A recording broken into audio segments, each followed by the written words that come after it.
Pro-Russian protesters are being hailed as heroes in many cities in eastern Ukraine. Residents cheered and posed for pictures as they raised the Russian flag on buildings and military vehicles. Phil Black reports from the city of Sloviansk. Driving into Sloviansk from the north, you have to pass through two checkpoints. The first, Ukrainian police. They're organised with fortified positions. The second is a little more improvised and enforced by men wearing masks. We find many more in the town centre. They're well armed. Some don't like cameras, but they're mostly relaxed. Few are still getting comfortable with driving armoured vehicles they seized from the Ukrainian military only hours before. For picking up guns and demanding independence, the government in Kiev calls these men terrorists. But in Sloviansk, they're heroes.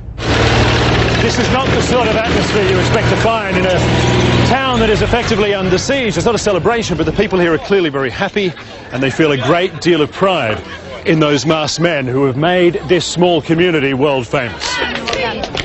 Crowds of locals come to see them and thank them. 5-year-old Yegor is beaming while having his photo taken aboard an armoured vehicle. It's cool. I like it, he says.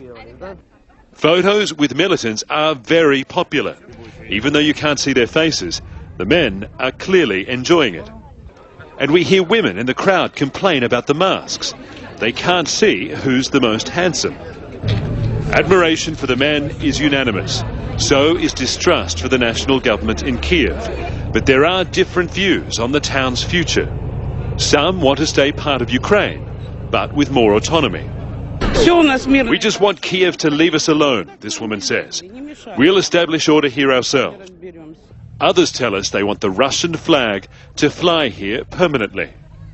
The people in this crowd are smiling while knowing the government is threatening to use force against them. A woman tells me they're confident because they believe other soldiers will be just like the ones who used to drive these vehicles. They'll surrender before attacking their brothers. Phil Black, CNN, Sloviansk, Eastern Ukraine.